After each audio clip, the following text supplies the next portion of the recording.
Hi, my name is Austin Cox and this is homework 4, part C1. And here we'll be using the final value theorem to show that a proportional integral controller, which is a second order transfer function, will always reach its set point, and it'll also have a measurement device equal to 1. So we can go ahead and draw the block diagram.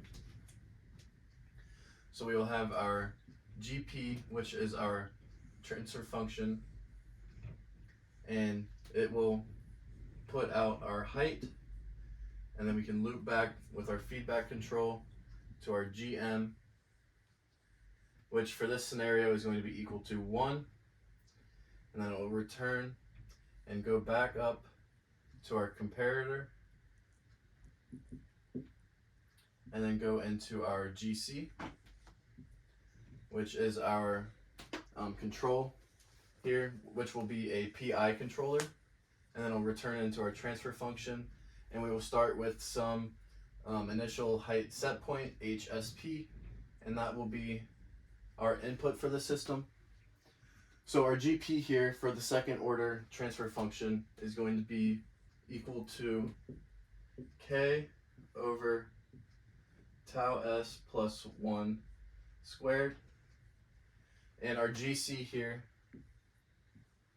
is going to be equal to the proportional integral controller, and that is going to be our desired output, our H, and then that is going to be equal to the height at some steady state, and that is going to be plus our KC,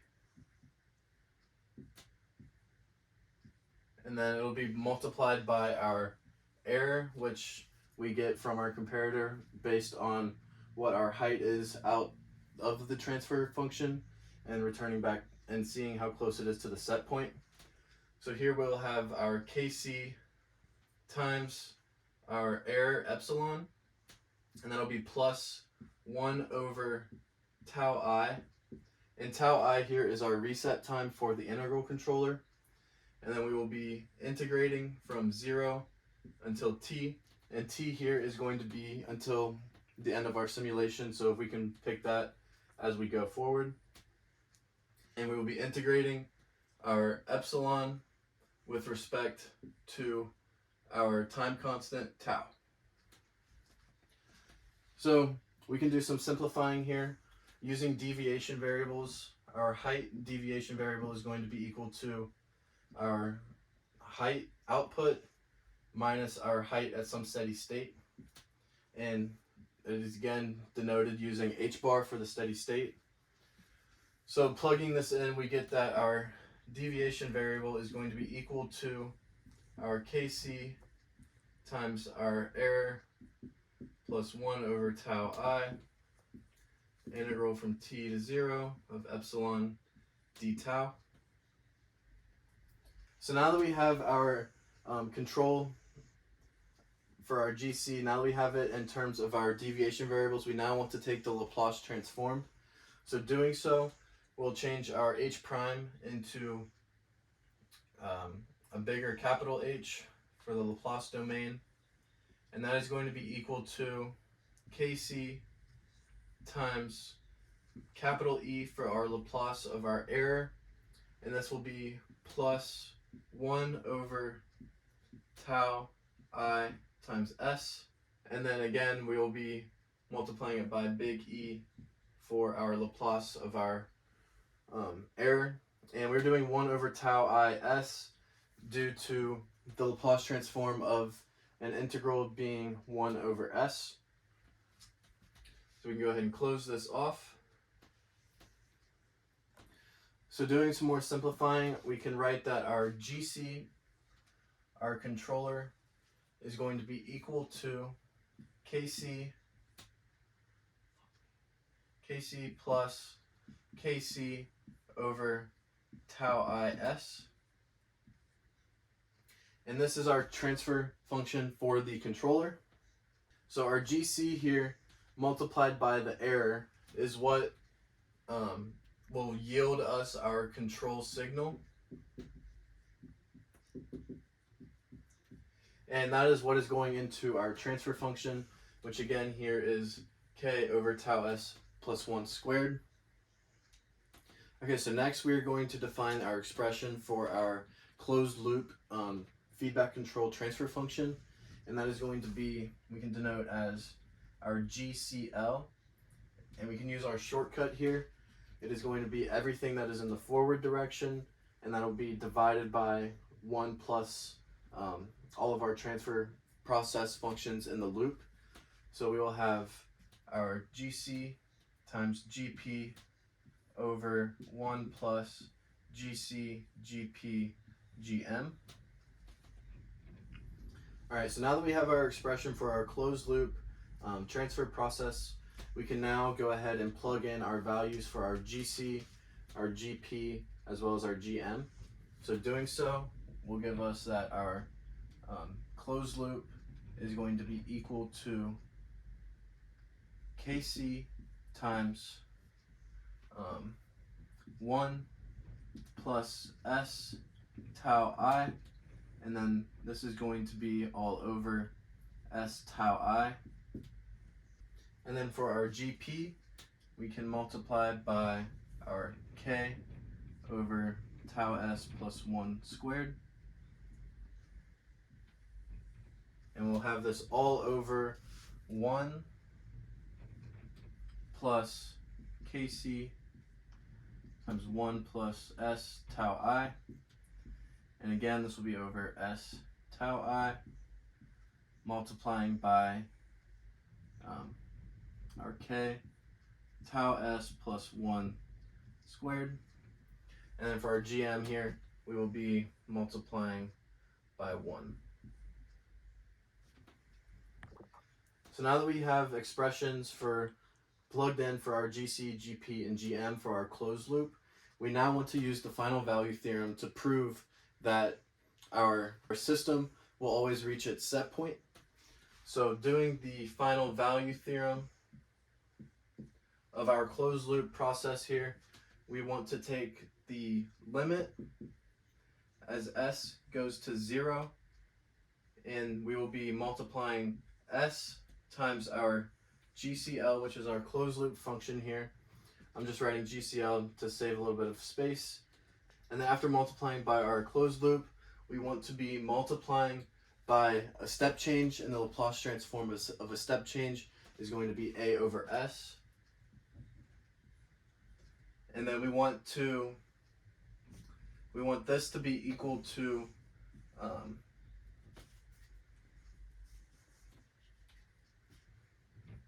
our height at infinity. So doing some canceling, we can cancel the S and the S here. So that'll leave us with the limit as S approaches 0 of our closed loop function. So that is going to be, we have S here and S here. So that will go to 0. So that leaves us with our Kc, Ka.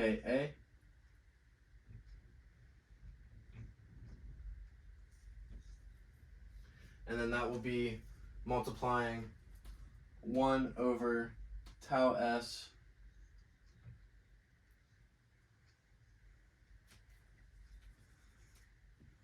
over S tau I, and this will all be over 1 plus Kc K, and then this will again be multiplying by 1 over S tau I. And the reason we have the 1 over S tau I is because as we go to 0, this term will still remain. So we need to make sure that we are incorporating it. So now taking the limit as S approaches 0, we get 1 in the top, and we will also get 1 in our denominator. So this will just be equal to 1, and we still have the A. So the limit as S approaches 0 of our process here using the final value theorem is going to be 1 times A. So therefore we will always reach our desired set point using a second order process transfer function of k over tau s plus 1 squared. Hi, this is homework 4, part C2, and here we have an inverse response, and our process transfer function, or GP, is going to be equal to our, and I'm just going to use variables, but our dominant function here, our driving force, is going to be 2 over 10s plus 1, and our lagging process is going to be minus 1 over 2s plus 1. And here we are going to assume that our k1 is going to be greater than k2, as well as our tau1 is going to be greater than tau2. So here I'm going to write that our k1 over tau1 s plus 1 is going to be subtracting our k2 over tau2 s plus 1. So getting our common denominators here, we will rewrite this as k1 times tau2 s plus 1 minus k2 tau1 s plus 1, and then this will all be over tau1 s plus 1 multiplied by tau2 s plus 1. So now we want to write our closed loop transfer function for this inverse response system here. So our GCL is going to be equal to our KC times K1 tau2 s plus 1 minus K2 tau1 s plus 1, and this will all be over tau1 s plus 1 times tau2 s plus 1, and then we will be dividing by 1 plus everything on the top here. So again, our Kc times K1 tau2 s plus 1, and then minus K2 tau1 s plus 1 over tau1 s plus 1 times tau2 s plus 1. Closing that off. Okay, so now we want to force a common denominator upon our 1 here so that we can cancel out our denominators. So I'm going to change this 1 to a, so we have tau1 s plus 1 times tau2 s plus 1. So our 1 is going to become tau1 s plus 1 times tau2 s plus 1 over itself. So tau1 s plus 1 times tau2 s plus 1. So doing that allows us to cancel this with this as well as this. So we can rewrite that our closed loop function is going to be equal to Kc times K1 tau2 s plus 1 minus K2 tau1 s plus 1, and this will all be over our tau1 s plus 1 times tau2 s plus 1 plus Kc times K1 tau2 s plus 1 minus K2 tau1 s plus 1.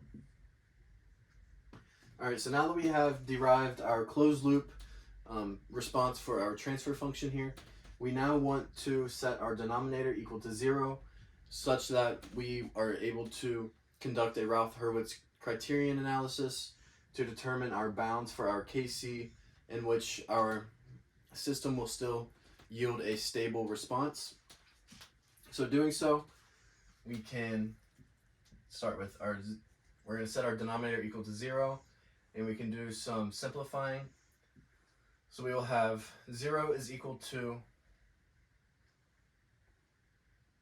tau 1 tau 2 s squared, and then this will be plus tau 1 tau 2 s plus 1.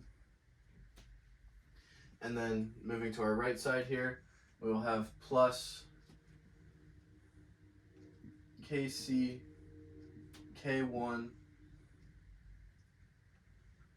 times tau 2 s plus kc k1, and then we will be subtracting kc k2, and this will be multiplying by tau 1 s plus kc k2. So you can see we have s squared, s, and we also have an s term here and here. So now that we have this written out as such, we can now do some more simplifying in order to write our expression here in a more simple, condensed quadratic formula. So we just have s squared. So doing so, we can write that 0 is going to be equal to tau 1 s1, fuck me. So it's going to be equal to tau 1 tau 2 s squared, and then this will be adding our tau 1 plus tau 2, and this will also be adding kc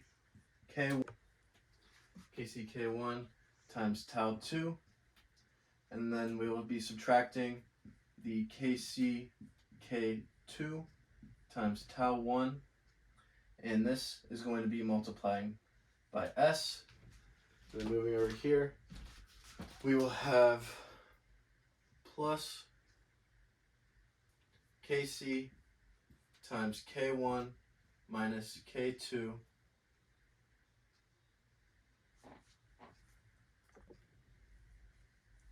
and then lastly we will have plus 1. Alright, so now that I have this written out here, I'm going to go ahead and do some cleaning up on my board and move this up here so that we can conduct the Routh-Hurwitz criterion analysis.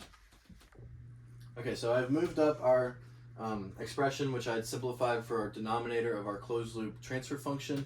Now I'll do the Routh-Hurwitz criterion analysis to determine the coefficients of our roots, and then we will determine which of the roots will need to constrain our kc values.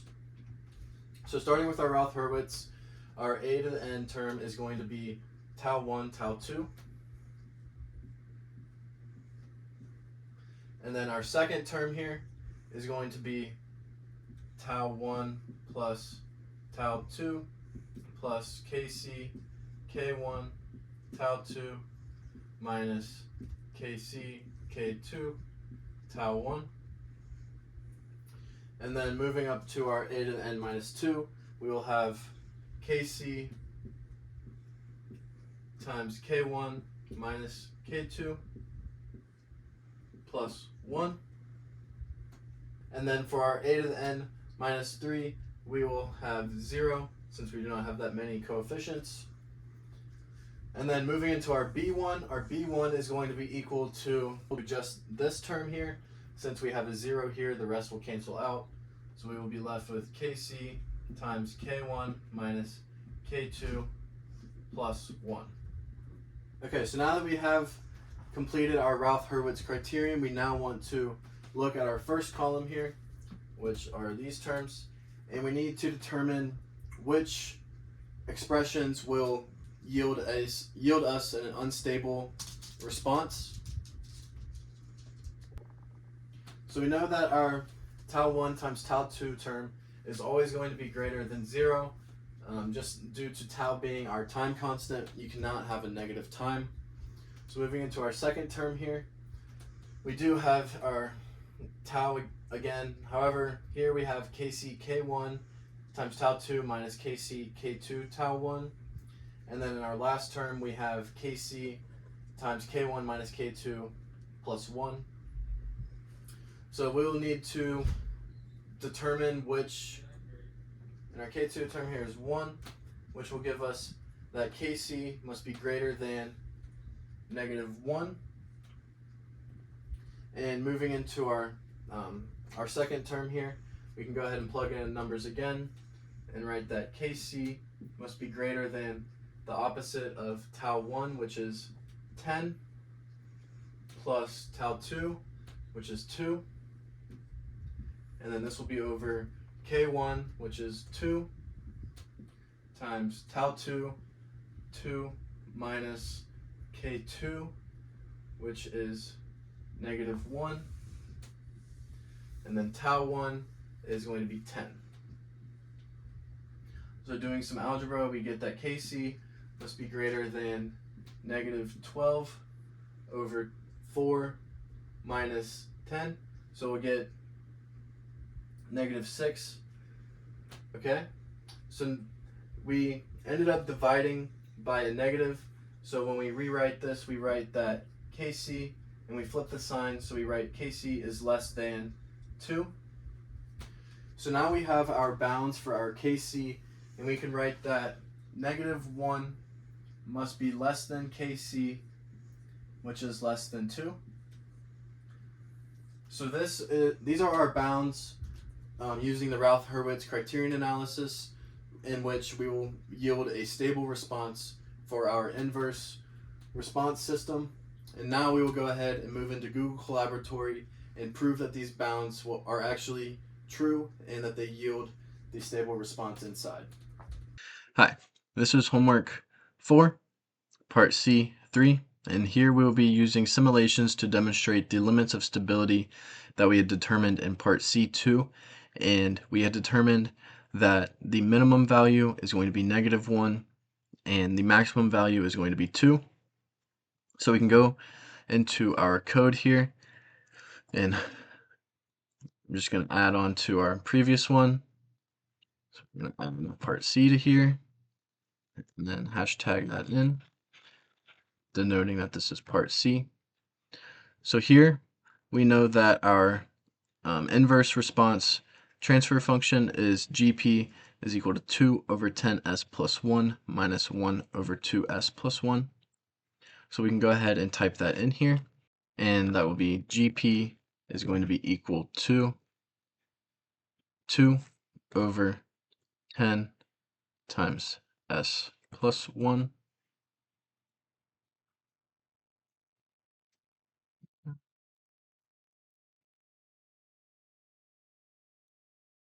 and then it will be subtracting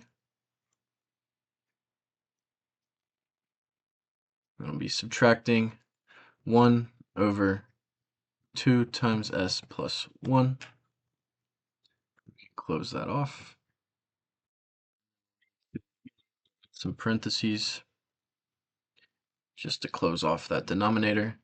And then what we want to do is go ahead and print what our GP is. So Shift Enter. So here is our process transfer function. So now we can move into the code similar to how we did in part B.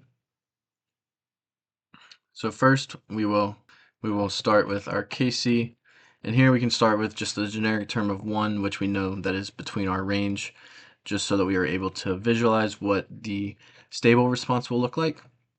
So next we want to define our closed loop function. So here we can call it loop C for part C, and this is going to be equal to GC times KC, and this will be over 1 plus GC times KC. Right. So Shift Enter. It's all good. So now we want to run our simulation for this response. Our system here is going to be loop C. Again, we will be using our anonymous function lambda for t, and we will have 1 here for the variable in which we will be stepping. And then next, our n, set that to 1,000, and our dt can be equal to 1 for now. So that is our simulation function. We want to get responses for t and then y. All right, so that's our simulation. I can shift enter.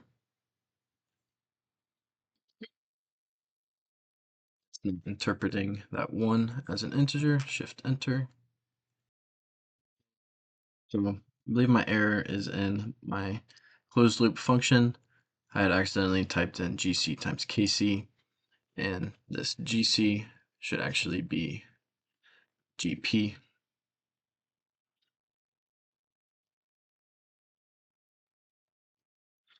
Shift enter, shift enter. So now that's good. So next we want to go ahead and move into our plotting. So we again make fig equal to make subplots. Some parentheses.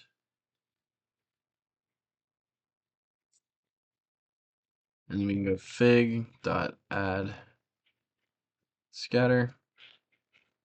Our x here is going to be equal to t. Y is going to be equal to y.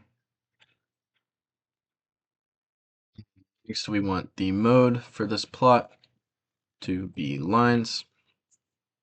We don't need a name for this. And then next, we want to update our layout. So we can go fig dot update underscore layout. And let's grab these settings from part B. So we want our width to be 800, height 600, and let's use the template Seaborn. So we can do Control C and bring that back down here, and then Control V. So let's hit Shift Enter and see how this looks. All right, so here you can see that we are yielding a stable response with our KC value being 1. So let's go right before the -1, and let's try negative 0.9. So you can see that we are starting to deal with some round off error with our plot going very low. Let's try to run this for a little bit longer. Let's change our step times to 2. So that's just showing it going down gradually steeper with a longer time. So now let's change our KC closer to the upper limit, which was 2. Let's go with 1.9. So here we are starting to see some oscillations as we're approaching the upper limit. Let's go to 2. So this proves that our upper limit is right on the cusp of stability, as these oscillations are not growing as our time is increasing. We're going from 0 to 2000, and we are keeping consistent maximum values. And if we go any higher than that, we are provided with an unstable response for our inverse process here. You can see our y-axis is reaching 15 trillion all the way down to negative 15 trillion. And again, let's repeat this by going beyond our minimum boundary. So let's go negative 1.1. And again, we are dealing with round off error, and that is providing our plot to reach the values of all the way up to negative 460,000. So let's stick with a nice medium in between and go to 1 again just to see again a stable response. So here we are reaching steady state